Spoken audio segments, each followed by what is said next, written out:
Jewish Insights with Justin Pines on JBS is made possible in part by the clubs at Pearl River, New York, luxury rental communities for ages 55 and better, now leasing Phase 3 at the Reserve, and the B.L. Manger Foundation.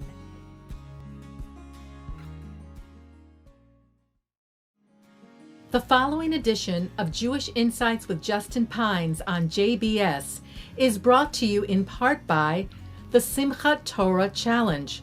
Find joy in the world's oldest book club. Too often, I hear from my adult friends, it's too late for me. I miss my chance. Jewish learning and even real communal involvement is for someone else. But it's not. The Simchat Torah Challenge has spawned learning groups and community events nationwide. Take the Simchat Torah Challenge. Joy. Faith. Meaning. Generosity. Jewish identity. Connection. Togetherness. Tradition. Purpose. Gratitude. Love. Growth. And wisdom. That's what the Simchat Torah Challenge is all about. Don't we all need some Simcha and Torah in our lives? You are invited to be part of something beautiful that connects our community through the wisdom of the weekly portion. Not just to learn teachings from an ancient book, but to tap into our shared history and wisdom. Reconnect, reignite, rediscover what's always been yours. It's your way to connect with the miraculous teachings and stories that have kept the Jewish people thriving for so many generations. We must define ourselves by the way that we respond and by who we are. And be a part of the story that unites us all.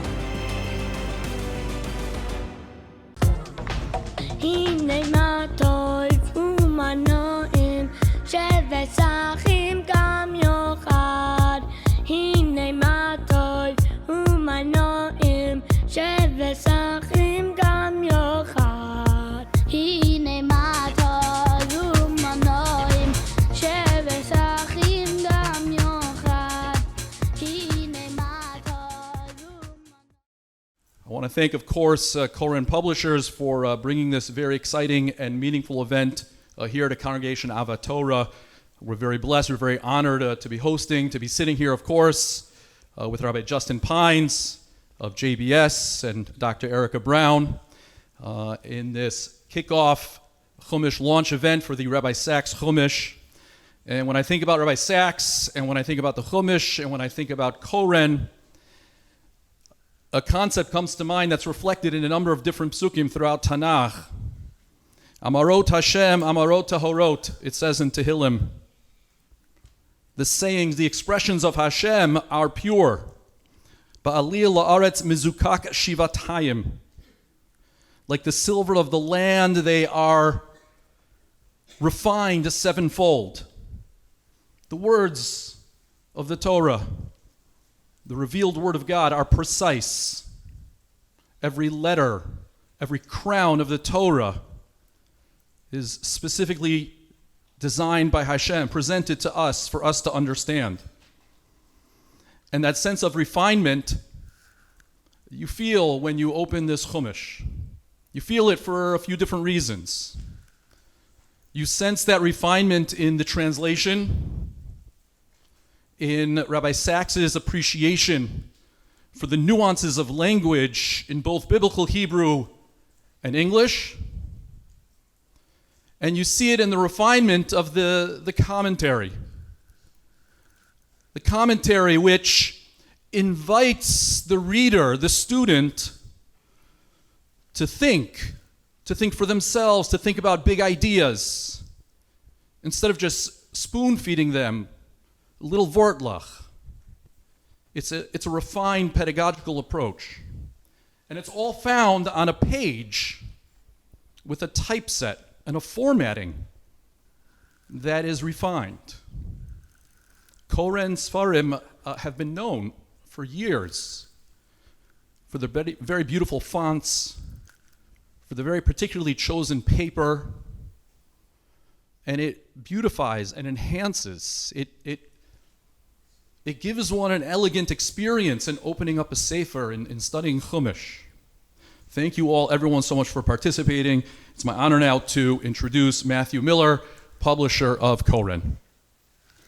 To this event, which celebrates the publication of the Torah of Rabbi Lord Jonathan Sacks. It is a foundation stone of Rabbi Sacks' religious, moral, and intellectual life. The unique insights and moral teachings he derived from the weekly Parsha led him to lead others to an understanding unparalleled in our day. I miss him deeply and desperately, all the more so these troubled days. The publication of this new Koren Humash with the translation and the commentary by Rabbi Sacks is a time of celebration, but it is one that is terribly bittersweet. His publication so close to his 50th yahrzeit is a reminder that his living presence is no longer with us, but also that his Torah lives on and continues to grow in influence. Rabbi Sacks' enthusiasm, joyful scholarship, erudition, and penetrating insights permeated all of his writings, conveying to us and to future generations that our Torah is a limitless source of wisdom, faith, and moral clarity. The Torah is, as the rabbis teach, betrothed to the Jewish people. Yet it also contains the blueprint for a healthy and holy society that has universal relevance. Rabbi Sacks was our guide through the bewildering thickets of modernity, our guide to a fresh and refreshing engagement with Torah, and we gratefully follow the path he charted for us. His passing leaves a void which no one in this generation fills. We hope that his writings will engage, provoke, and inspire the next generation of Torah scholars, teachers, lay people, and indeed all God seekers. Thanks to you, Dr. Erica Brown, my dear friend, for your words of Torah and wisdom are always insightful, and we look forward to hearing you tonight. And to Rabbi Justin Pines for leading this evening's conversation, together with the team at JBS for the production of this evening. Thank you, Rabbi Pupko, and the entire community of the synagogue for their partnership and hosting the event. We are also grateful to the Simchat Torah Challenge for supporting this evening's program. Rabbi Sacks taught, in Judaism, we not only learn to live, but we live to learn. In study, we make Torah real in the mind so that we can make it actual in the world. We pray that this masterful commentary on the Torah will allow countless people to ascend to ever greater heights in living and learning, to internalize the Torah's relevance to the individual and to society, and to help heal our very fractured world. And now it's my pleasure to ask my friend, Joanna Ben-Arosh, president of the Sacks Legacy. Good evening, and let me add my welcome to you all for this very special launch of the Koren Sacks Humash. I'm not going to go through all the thanks that everyone has done, but really, Congregation Ahavath Torah, thank you for welcoming us so warmly. For those, you've just been introduced to me, but I had the immense privilege of working with Rabbi Sacks for 25 years. I'm walking in here tonight as we launch what is probably Rabbi Sacks' most important legacy. I wish he were here with us. Dr. Erica Brown and Rabbi Justin Pines, it's an honor to have you with us. Thank you for being here. We can't wait to learn from you. Rabbi Sacks would have loved the chance to be in conversation with you both, to share ideas and wisdom together. Erica, he had the chance to do that for many years. In Rabbi Sacks' own voice, he reminds us that we don't merely read the Torah. We bring it to our time, our lives. We bring it to our most attentive listening and our deepest existential commitments in that ongoing conversation with the biblical text. Rabbi Sacks teaches us that Torah is God's book of humanity, and each of us is a chapter in its unfinished story. Its words form our covenant with heaven, and as we listen and respond, we add our voice to the unbroken conversation between the Jewish people and its destiny. That idea is at the very heart of tonight's gathering. For Rabbi Sacks, Torah was not distant or abstract, but alive, urgent, and deeply personal. My hope is that this evening, as we launch the Koren Sacks Humash, we can feel that same presence, that Rabbi Sacks is still in conversation with us, guiding us towards a Judaism of depth, of beauty, and of unity. On behalf of the Rabbi Sacks legacy, thank you for being with us this evening, and we look forward to Rabbi Justin and Dr. Erica Brown's conversations and continuing the conversations that Rabbi Sacks began. Shalom, and welcome to a special taping of Jewish Insights. I'm honored to be here at Congregation Ahavath Torah in Englewood, a place that is very special to my heart and very close to where I live, where we have this conversation on interpretation. We're marking the launch of the Magerman edition Koren Shalem Humash, which is, as we've heard, a magnificent new Torah translation and a commentary by Rabbi Sacks. May the memory of the righteous be a blessing, and is published in partnership with Koren. This evening also carries deep significance as we look ahead to Rabbi Sacks' fifth yahrzeit. Rabbi Sacks, as I think everyone in this room knows, was one of the greatest Jewish thinkers and teachers of our time. His voice was at once deeply rooted in Torah and profoundly engaged with the modern world. He helped so many of us see Torah not only as an ancient text, but as a living guide to our moral and spiritual lives. JBS feels very grateful to be partners with Rabbi Sacks' legacy. I actually was going through our files. I think Rabbi Golub, my predecessor, interviewed Rabbi Sacks both in 2014 and in 2016. If you have not seen the 2016 interview, when you get home, go onto YouTube, look up Rabbi Golub and Rabbi Sacks, and you will see one of the best interviews of Rabbi Sacks, I think, in both of our organization's opinions. Really gets at Rabbi Sacks' personal story. He talks about his parents. It's very powerful. So check that out. And also, this year, we're privileged to have the opportunity to bring the video library of Rabbi Sacks to our large audience of over 300,000 homes every month. And so we share Rabbi Sacks' weekly Torah commentary every week. This Saturday night for Slichot, you'll hear Rabbi Sacks talk about Slichot, Rosh Hashanah, Yom Kippur, all the beautiful Torah Rabbi Sacks put together. We're able to bring that to our audience regularly, and we feel so grateful for that relationship with the Sacks legacy. And then finally, I want to just give a shout out to the Simchat Torah Challenge, for those who are not familiar with that. So this was an initiative that started over a year ago with the idea that one of the ways to respond to October 7th was to think about getting people to not only focus on fear and fighting and anger around October 7th, but to focus on learning Torah. To focus on really the mitzvah, I would say, of Shnayim Mikra v'Echad Targum, the idea that every week we're supposed to spend time learning Torah. That's a mitzvah from the Torah to actually sit and read, and they've signed up over 20,000 people to commit to learning the Torah portion each week. I remember an experience of mine. I was in a Jewish fellowship, and I remember we were in a group. I think there were 26 of us, if I remember, and early on someone used a sports metaphor, and someone raised their hand and said, you know what? We don't all know about sports, so if you could not use sports metaphors, I'd feel more comfortable. And I was like, that's reasonable. And then about an hour later, someone used a reference to that week's Torah portion. And someone said, you know what, we don't all know the Torah portion, so if we could all choose something that we all know equally, I would feel more comfortable. And that was a very sad moment for me to recognize that in a Jewish fellowship, this sense that why would you have an expectation that people would be in touch with our Torah and what's going on in the Torah portion? And so hopefully Simchat Torah Challenge is doing their part to get people to come back to the Torah portion and to understand that. And so all of that brings us to our topic this evening, which is a conversation on interpretation. Our Jewish tradition and how we think about interpreting, and obviously the massive role this is going to play in that experience. And so to help us explore Rabbi Sacks' legacy and this extraordinary new work, which I know so many of us are excited to finally have in our hands tonight, I'm privileged to be joined by Dr. Erica Brown, a scholar, author, teacher, many fans of hers in the room tonight, whose writing and leadership embody the very spirit of interpretation and engagement with Torah. Dr. Brown has devoted her career to making Jewish texts relevant, compelling, and transformative. Dr. Brown is the Vice Provost for Values and Leadership at Yeshiva University and the founding director of its Rabbi Lord Jonathan Sacks-Herenstein Center for Values and Leadership. Dr. Brown is, to me, also a teacher and a friend. She was first my father's teacher at the Wexner Heritage Program, and then my teacher at the Wexner Graduate Fellowship, and I am constantly learning from her. I have had the privilege on this show of interviewing her about two of her books, both published by Koren, many of them published by Koren. We spoke about her book on Megillat Esther before Purim last year, and then we spoke last year this time about Ecclesiastes, Kohelet, for her book for Sukkot. So, and by the way, if you want those, speak to Yossi on your way out, especially if you're looking for great Torah for Sukkot this year, check out her book on Sukkot, Ecclesiastes. It's amazing, as all of her work is. So with that, we can finally begin. We'll let you talk eventually. All right, Erica. So I want to start with you, okay, before we get to Rabbi Sacks for a little bit. You've written many books. Are we up to 17, 16, 18? We don't count our books, right? Only the kids. Only the kids. So many of them published by Koren, as I mentioned. You know, when you think about your relationship to Torah, your relationship to sacred text, just talk me through that a little bit. Like, what's your approach? Why is it important? Why do you devote so much of your time to, you know, deeply going into these Jewish texts in our tradition and then trying to bring their Torah to light?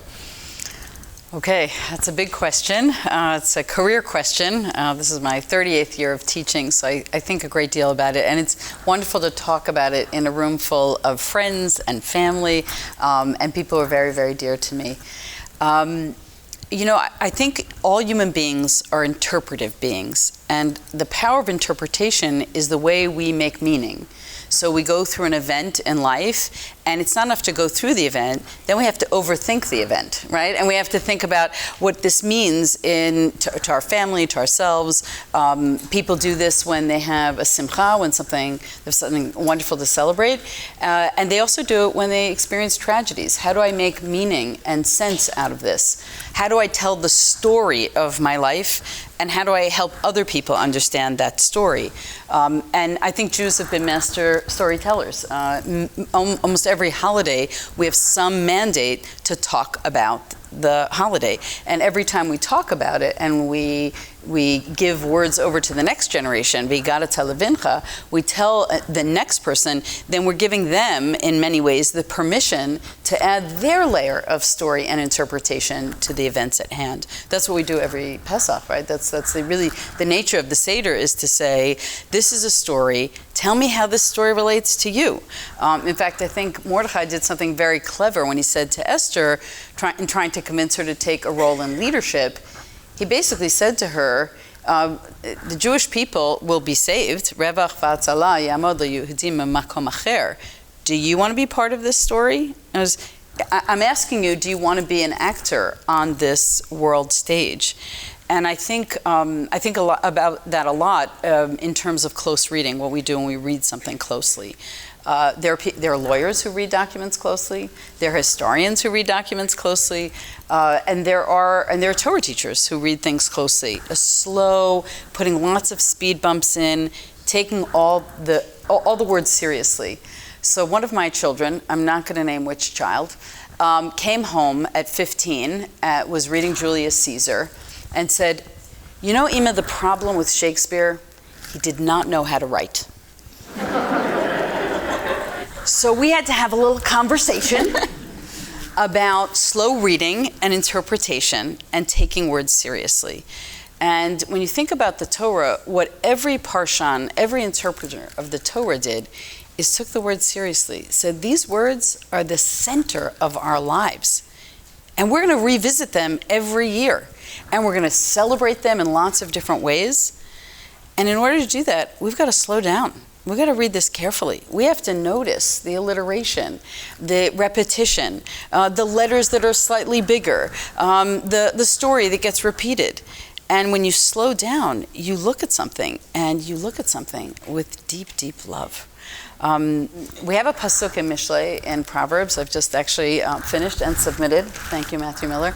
A book on Proverbs, and there's a beautiful verse there that Maimonides talks about in the Moreh Nevuchim, in the Guide to the Perplexed. And the verse is that fitting words are like silver apples that coat the gold, right? Muskiot, filigreed.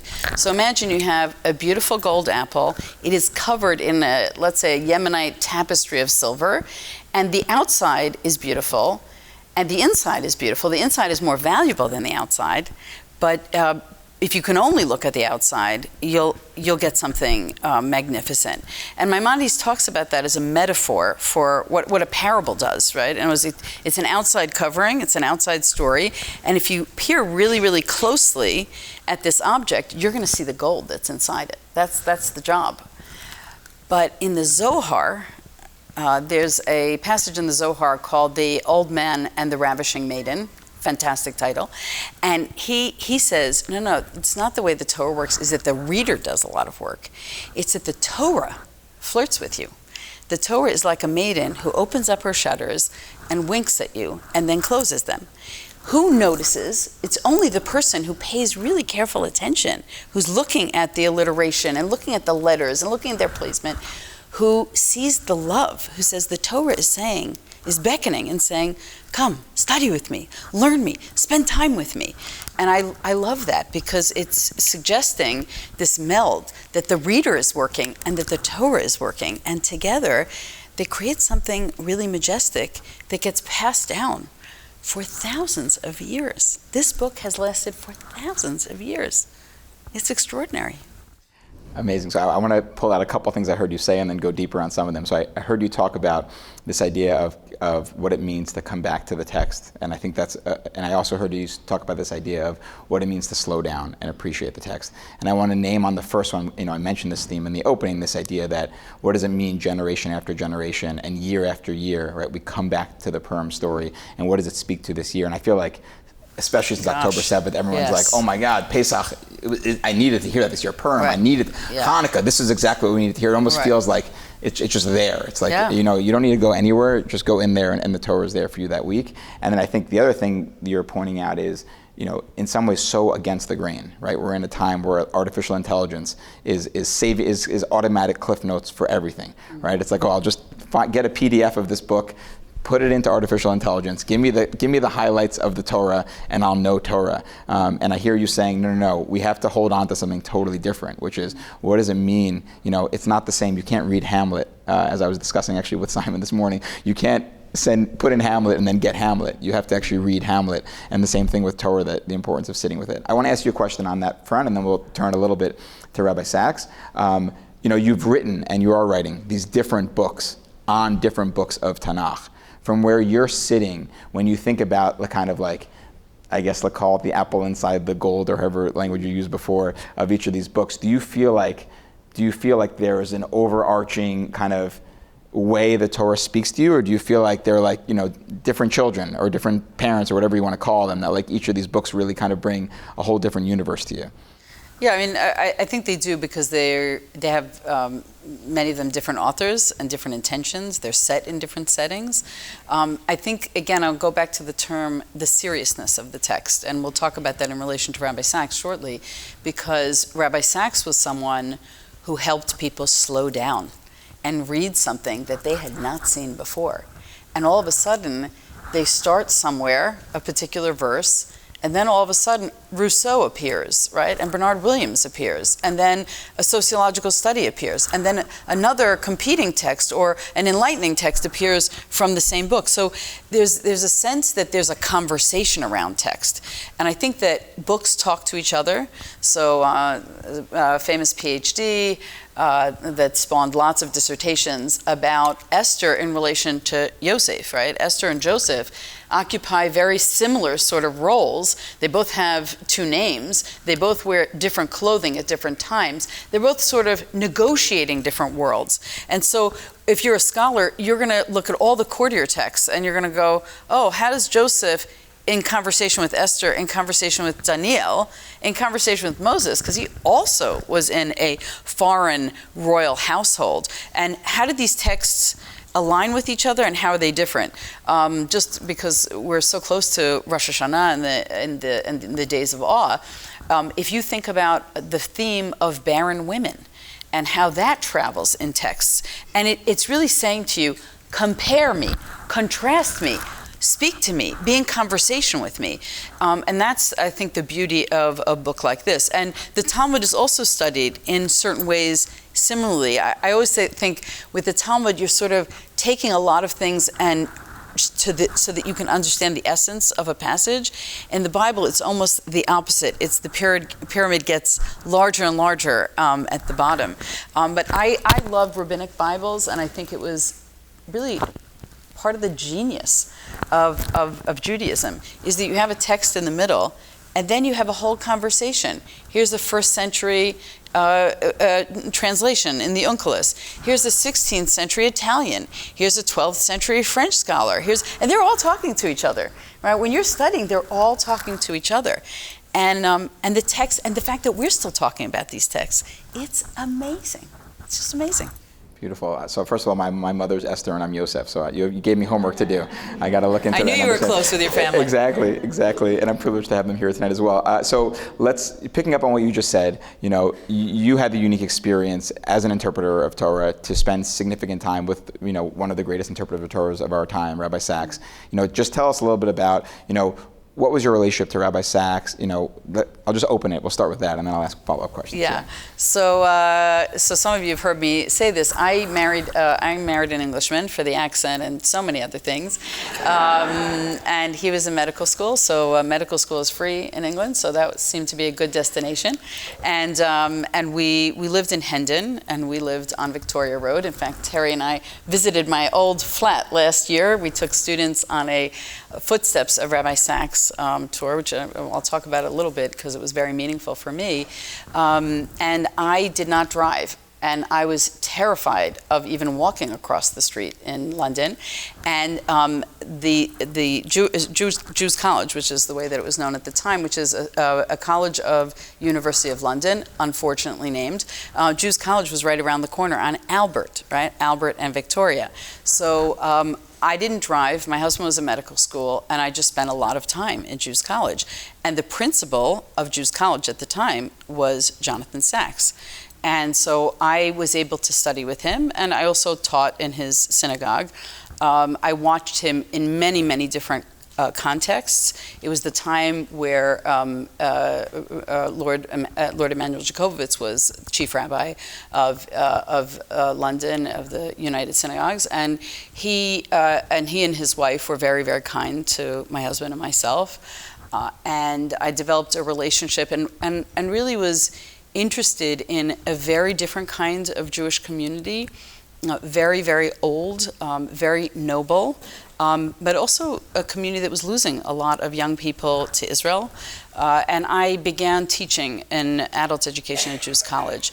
And then the second year, in fact, Jonathan Cannon and I did our master's degrees in the Institute of Education together. And then the next year, I said, I really need to study more formally with Rabbi Sacks. And I did a master's, and he was my master's thesis advisor. And he was very critical, and that was very important for me. He taught me a lot about taking words seriously when you edit yourself and someone else edits you. Rabbi Sacks liked to be heavily edited. I always tell our students that it's a privilege to have someone think about your writing with such intensity. They're taking you seriously. And now some students understand that, and others are really offended by that. They don't understand that, as Mishlei says, if you correct a wise person, he'll love you. If you correct a fool, he'll hate you. And what I saw in Rabbi Sacks was this capacity, this real genius, this far-thinking visionary who was a very joyful, loving person as well. And he wanted to communicate his joy to you. And he had such great joy in teaching. And so, Jews College was small. The classrooms were small. Just being able to sit in such geographic proximity to someone of his caliber, that changes your life. It changes your life. He had a little garden shed in Golders Green, the shed in the garden, and that's where he did his work at the time. And it was piled high with books that he was reading continuously, and that would be psychology, sociology, demography, things that come out late, of late in Judaism. And so I watched him. You have to observe someone like that and say, all right, how are you digesting this and spreading it? How do you construct a sermon? To hear him give a sermon, it's actually hard for me sometimes when people talk to me about covenant and conversation, and they have never met him. And I think, these are wonderful, but they are a fraction of who this man was, because the delivery. It was in the delivery. His voice, I have to say, when I hear his voice, it's very haunting for me. We took students in January to speak with Lady Elaine and Joanna, meet people from Sacks Legacy, and even his driver, even Rabbi Sacks' driver, wanted to speak to us about his relationship with Rabbi Sacks. And then I went to the kever. I took the students to the kever, and that was very hard for me because he died during COVID. I had not been back to London. I had not seen it. And I said to the faculty member who was with me, I'm going to need a little time by myself. Take everybody on the bus. And it was just weeping, the feeling of what a loss. It was a loss, of course, for the world, but for me, it was the loss of an intellectual parent. hold that with you for a second. Yeah. Thank you. Thank you for sharing that. I want to shift us into... And can I just say, because you talked about AI? Yeah. I'm going to ask all of you, if you don't have a Torah teacher who you follow, a rabbi whose teachings, an educator, find a teacher. You cannot do all of this online. AI cannot write all your Divrei Torah. You have to have that mediation with a wise person who you can who brings you knowledge and helps you filter out what you should be thinking about. I mean, we're at a time where people are diagnosing higher education and saying there's no need for university. And I'm thinking, you don't understand anything about education or about human development. Humans need other humans. We need to be around people who are much wiser than ourselves. If you're in a room and everyone's smarter than yourself, good job. That's what I get to do for a living. Lucky you. No, really, sitting with people who are smarter than me and learning from them, like I'm doing right now. So I'm fully in agreement. And actually, it reminds me of, I didn't have obviously the relationship that you have with Rabbi Sacks. I had a brief overlap with him. I was a rabbinical student, intern at the Bronfman Center when he was the visiting scholar at NYU, which was a very special time. Yeah. And to see him on a Friday night, hold the attention of all these college kids that just like they would have stayed for hours as long as he wanted. It was just like, and it was like, I don't know, it was almost like it was just watching a master art do his craft in that way. And he loves students. I want to say that students were an enormous priority. One of the privileges of working with him was that I got to run a center for high school students who were in the City of London and haberdashers, sort of what they call public schools, but they're private schools in London, who needed a Jewish education, so we would work with them on Sunday. Rabbi Sacks always wanted to talk to students. We went to Shabbatonim together. He would stay up late with students. He knew that was the future. He traveled to universities all the time to speak to students. And this was when he had his own academic career. He didn't have to do that. But that was part of, or watching him in his shul at the time, it was Marble Arch, holding the hand of an elderly man and singing Shalom Aleichem. That's not something people are going to see from Covenant and Conversation. And sometimes you think of the academic and the intellectual without understanding that Rabbi Sacks worked hard on human relationships. They were important to him. Beautiful. Yeah, I'll say that, some of the things that stick with me from that experience, in addition to kind of him holding the room in that way, was also that I think that the moments I think back on of interacting with him, he just was so present and focused, and it felt like every student was the student. And I think also, he modeled that in his own life, right? So he tells the story in his interview with Rabbi Golub and in many other places as well, this idea that he decided he wanted to learn from the best rabbis in the world, and he did kind of his mini tour and sat with Rabbi Soloveitchik and he sat with the Lubavitcher Rebbe. He actually, I think, requested a meeting with the Lubavitcher Rebbe, went to California, got a phone call on a landline that the Lubavitcher Rebbe would meet him like that Thursday. Yeah. There was some time, and then took like a Greyhound bus across America to get there in time for that meeting, and really modeled, we caught him at the stage, you've deeply caught him, I briefly caught him in the stage of when he was teaching us and we can learn from him, but also he modeled what it was like to be a student in the first place and the value of spending that time to go and meet with those people to learn with them. By the way, we're privileged to have a rabbinical school, REITs at YU, and I often speak to students, every day I speak to students, and students who are thinking about careers in Jewish education, careers in Jewish communal service, careers in rabbinical careers, and I tell them, here's what Rabbi Sacks did. Take a notebook and go interview 10 or 15 people who have jobs that you think you might want, and ask them about the challenges and ask them about the joys, and get to know, this is, again, it's people to people who are understanding and helping you develop, and I think he really had an understanding of how to do that. Beautiful. All right, so we talked a little bit about Rabbi Sacks, the person, and his relationship with you. I want to, bring us to the Humash that we're celebrating tonight, and I want to just kind of open up the question around, Rabbi Sacks's approach to interpretation, right? There, we have, like you said, this is an eternal tradition of ours. Many people have taken a stab at having opinions about what's happening in the Humash and who's come before them. If you had to kind of characterize or describe what Rabbi Sacks was doing, how would you talk about that?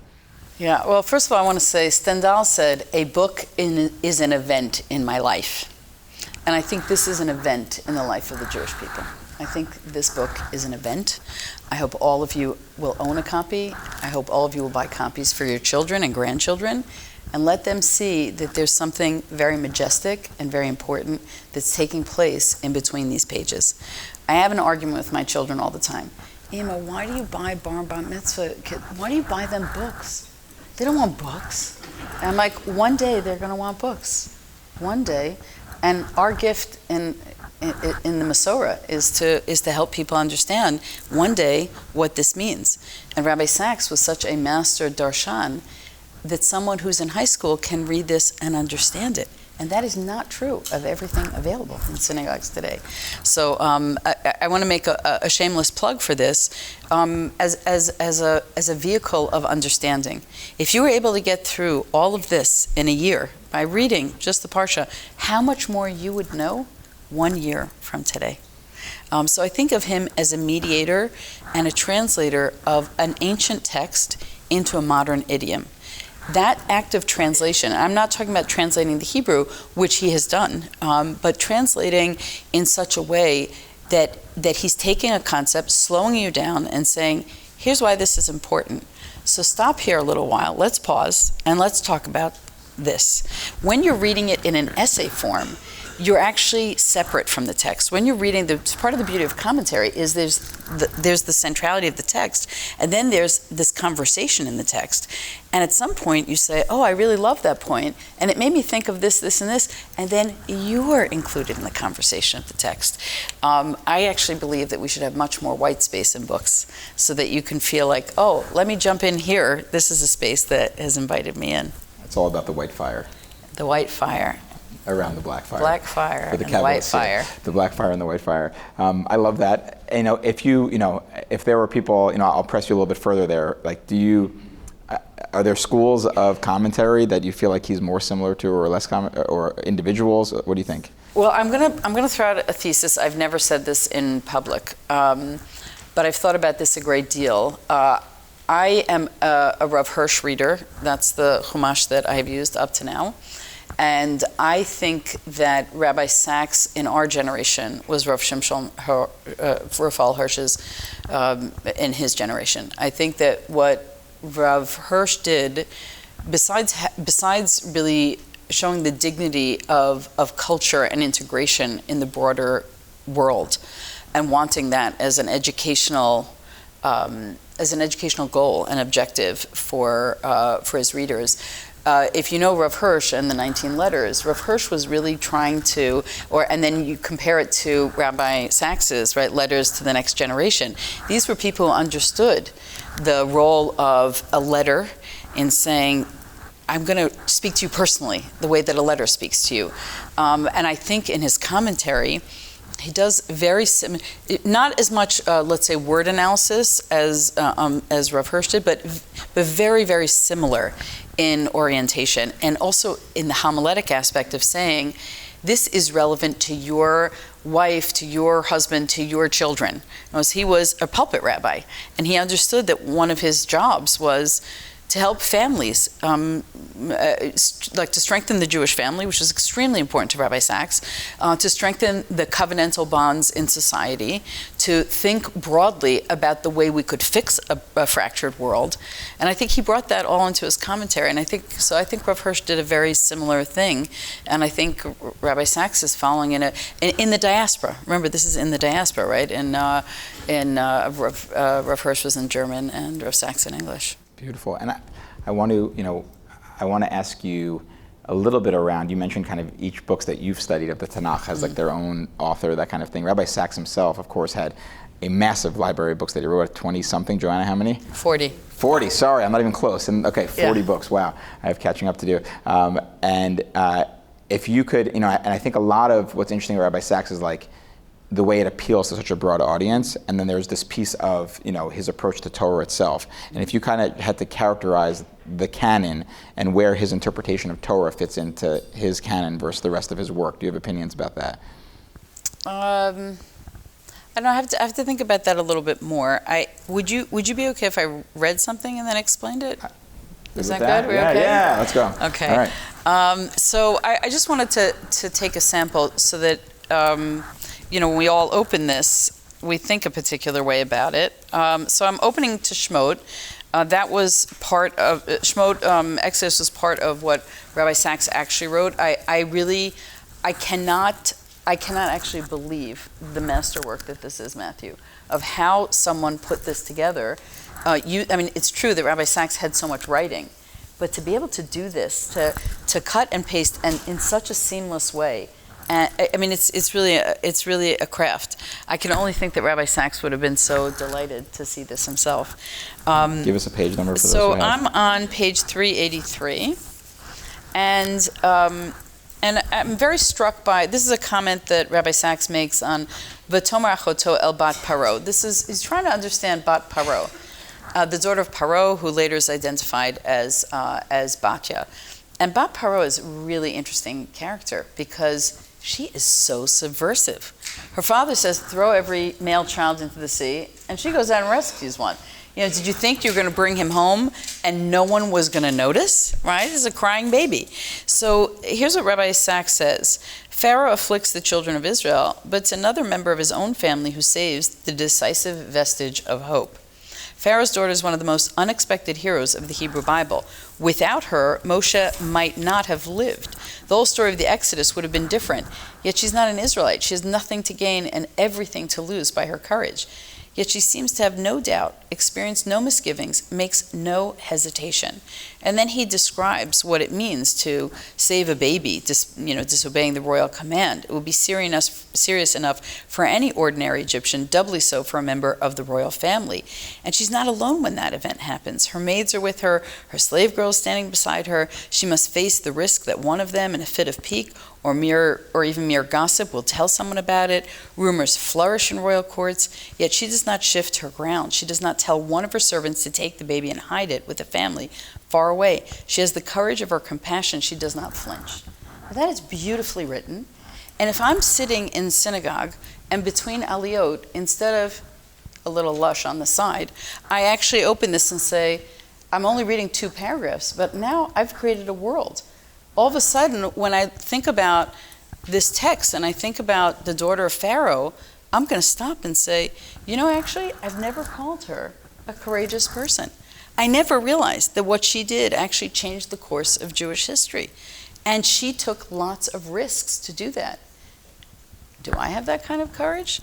Right, so you can see how he's inviting a conversation about this that also becomes inward. If I were in the same circumstance, would I have done that thing?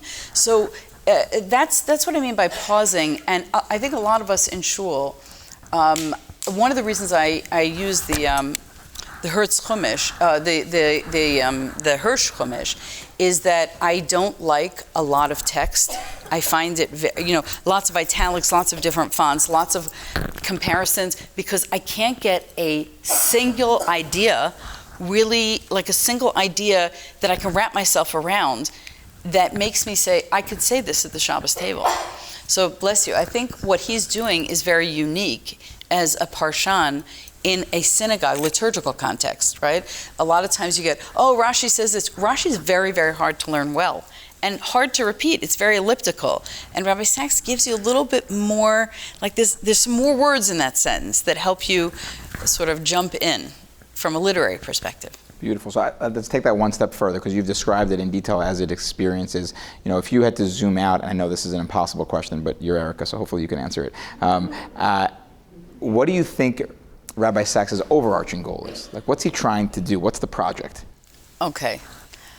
I can't answer that. That wouldn't be fair. Often people will say, what do you think Rabbi Sacks would have said about X? And I feel that to be an honest student is to say, I don't know. I don't know because Rabbi Sacks thought a lot about a lot of things all the time. I will say that I think his project was to revivify Judaism in the eyes of those who made it stagnant. I think I saw him do that as a rabbi, as the head of Jews College, ordaining rabbis in his time in the chief rabbinate, after he left the chief rabbinate. What he wanted to do is say, this is so exciting to me. this will change your life. This will change your Jewish identity. This has meaning. This will center and ground you. And this will provide a moral compass for you in a time that's very troubling. Rabbi Sacks did not shy away from very difficult societal issues. He took on, in the Great Partnership, he took on the famous atheists, right? He took on religious extremism. He said, if there's a conversation that has to happen, Judaism has to be part of it. And if I can articulate how Judaism could inform this issue and give people some insight, then I will have not only defended my faith, but my faith will actually inform society. For Rabbi Sacks, faith was not small. And I tell this to my students all the time. Faith is not about the Beit Midrash or the Beit Knesset alone. It's about the way we walk in the wider world, how people see us. You know, Rabbi Sacks always said that non-Jews respect Jews who respect Judaism. And he wanted to dignify Judaism as he did in the eyes of the world, because perhaps he knew that if you can dignify it in the eyes of the world, then you dignify it in the eyes of the Jew. Wow, beautiful. I love all those pieces. Thank you. What it's raising for me is certainly this sense of, I guess the way I would put it in the terms that I experienced is a little bit around trying to get people to recognize that Judaism has a seat at the table and should have a seat at the table, and in some ways should have the seat at the table, if that makes sense.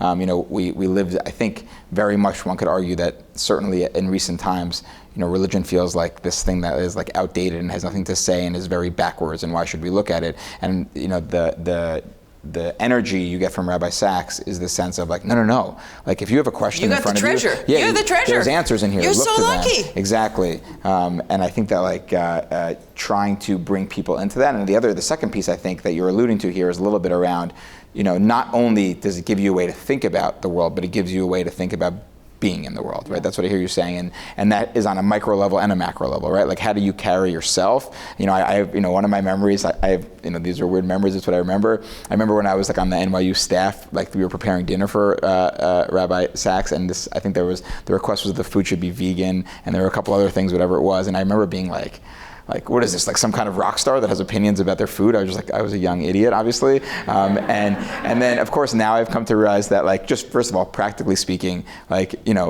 if you're traveling on the road all the time, then being thoughtful about what you put into your body is actually a super important value that I should emulate and not, think twice about. But also it showed that there was a sense of the big picture and the way he was walking through the world, he's very thoughtful about that as an individual. And then I think there's this other piece, which is the sense of as you mentioned, going through hard times, the sense of, what is the ethical responsibility and obligation of the Jewish people in any given moment in history? What can we bring? There's religious extremism. What's our role to play in discussing that, those kinds of things? And if you read the and it's available through Sacks Legacy as a free download. If you read the address that he gave at the end of his 22 years in the chief rabbinate, he began with a goal of Jewish renewal in England and in the Commonwealth, and he said we've been so successful that we've made people more parochial.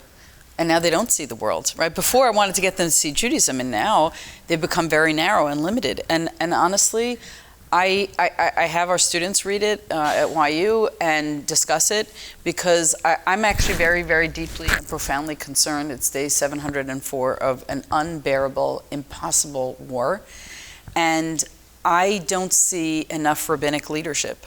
I don't see enough people who say, my job as a Jewish leader is to help people, to give them hope, to help them see a vision, and also to let them know when the world betrays you, you do not withdraw, you lean in. You are here to inform the rest of the world about what it means to be a moral beacon. You cannot step away from that task. When the world is hurting the most is when you need to do your hardest work. Beautiful. Yeah.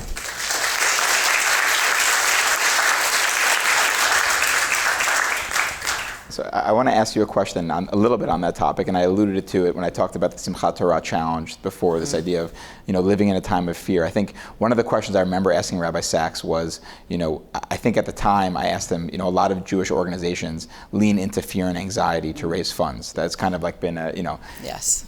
Spend the money on Jewish education, please. Stop with all the organizations that support combating anti-Semitism have not managed to combat it. It's only gotten worse. Please, please invest in Jewish education.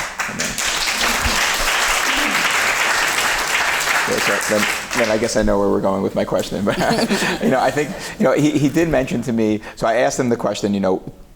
When is it kosher to play on people's fears? And he said to me, I've never done that in my entire career. I don't think we should be doing that. He said there was one time, I've discussed with Joanna before, where I guess financially the British Jewish education system was really failing, and they led with an anxiety campaign. It's funny because you mentioned education, which was like, if we don't invest, our community's done, and it did lean into people's fears. And now we are going through a time where there is that pull where it's like, obviously, we don't want to put our head in the sand, and we don't want to say we don't know what's going on here. But there's also a lot in our community where there's a lot of energy being spent on who do we cancel? How do we fight? This and that. I'm so worried. You think of the Simchat Torah challenge. If you're spending 5 hours a day worrying about things that you can't control, the Israeli cabinet's next move. Tal Becker always says the future of the Israeli-Palestinian conflict will not be solved in a synagogue in Boca Raton. Right. That's his favorite line. This idea that people, the hours they're spending on that, if they, shifted 30 minutes to sitting with this book instead. Well, a lot of that has to do with the fact that we have become highly politicized. So political identities are much more important than religious faith identities, and we're all guilty of it. We're guilty of it because we don't invite over for Shabbat people who don't vote the way that we do. That's become much worse in the past few elections. We cancel people because they say something that we don't want to hear. We're very vocal on social media about things. And, Jewish life is not about doom scrolling. Jewish life is about Torah scrolling. That's going to be a new line, Torah scrolling, I love it. You like it? It's good. It's good. It just happened right here, right now. Yeah. I don't think we had research some decades ago that people under the age of 44 in the broad American Jewish community did not see the foundation and creation of the State of Israel or the Holocaust as narratives that were shaping their identities. And part of that is certainly on the Holocaust side, and I say this in front of Zadie, Michael Epstein, who's a Holocaust survivor, and I inherited Zadie through marriage, so it was good to have you here, Zadie. Zadie's an amazing witness to, and speaks often about his experience in the Holocaust. People respond with knee-jerk reactions to hate, but long-term, it doesn't work. Think of a boss who is really difficult. You jump and do whatever that boss wants, but long-term, you're not staying in that office. And I think we have occupied the office of fear, anxiety, hatred, and we're sitting there feeling that everyone hates us, instead of saying, you know what, I wake up and I love the people I'm with. And there's joy to be had. I don't mean to be Pollyannish and not take this seriously.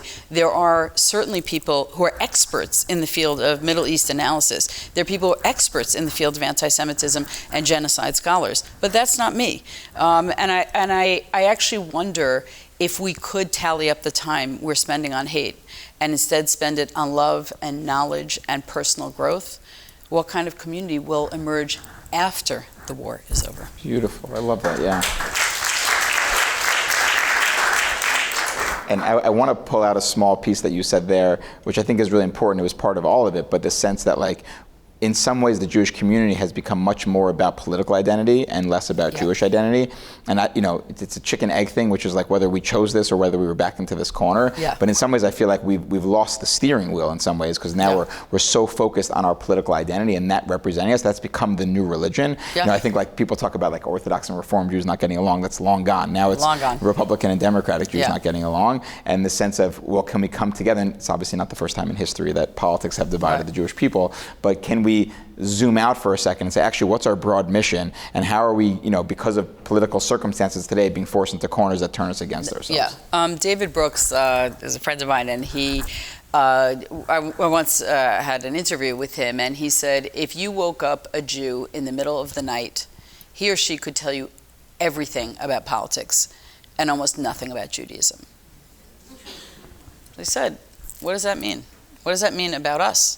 And I think it's seeped into the Orthodox community. The Orthodox community has always had Jewish ritual, Jewish law, and Jewish learning at the center. And there are amazing opportunities for learning today that we have never had before, right? Online learning, Daf Yomi Shiur. At Congregation Ahavath Torah. Yeah. I've taught here many times very, very happily, and learned with many people in this room. And it's a very beautiful way to connect with people.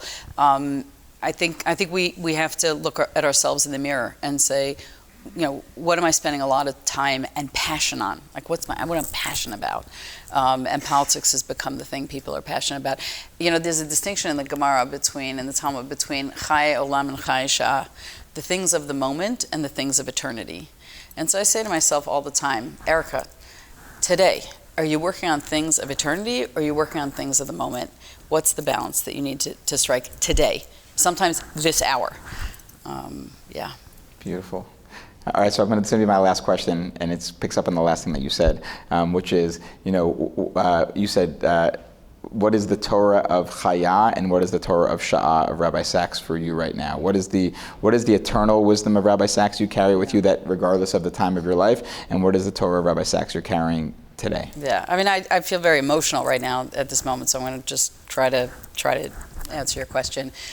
First of all, Rabbi Sacks was a brilliant orator about the dangers of anti-Semitism. It was the only time I really seen him when he wrote Future Tense, and he was in Washington talking about Future Tense, and I was in D.C. and listening to him and talking to him about it. It was the only time I saw the immense agitation at what was happening in Europe, and that was many years ago. And if you haven't watched his address to the European Union, it is stark and beautiful and important, and it will give you a way to talk about anti-Semitism. So I think in the Chai Sha'ah, that's the need of the moment. People have often said to me, what do you think Rabbi Sacks would have said right now? And I have to say, frankly, I'm happy he's not living through this. I just don't wish it on anyone, and not someone who devoted so much of his life to reviving Judaism is to see the pain and the suffering. Although I do wish his voice were here. In the Chai Olam category, in the transcendent category, I think I evoke Rabbi Sacks a lot when I think about giving up. When something is hard and you feel like this is just too hard. This moment is too hard. This person is too difficult. Rabbi Sacks, he was a very hopeful person, and he wanted to communicate not only that Judaism was a gift that we were given. It's a magnificent inheritance that we have. I think he really did not abide in a state of darkness.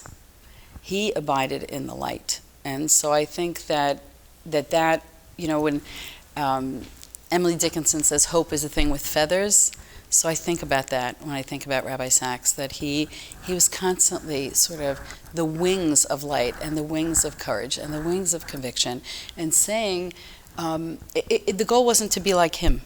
The goal for all of his students was to be the best version of ourselves, and to do that in a very hopeful and joyful way. And I'll just close with a thought that is very important. In the Sacks Center, the Sacks-Herenstein Center, we did a book called Ode to Joy. Bless you. It was about 45 beautiful essays about joy. Joanna wrote for us, and people who had a relationship with Rabbi Sacks. Tal Ben Shachar wrote the introduction, and Gila wrote a foreword, his daughter. And she says, happiness was important to my father because he had to work hard at it. We have to work hard at hope and happiness. And it's probably the best work we'll ever do. Amen. Thank you so much. Thank you.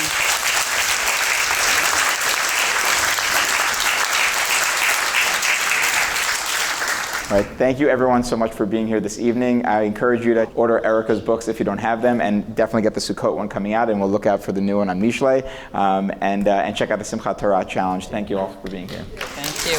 Thank you, Jason.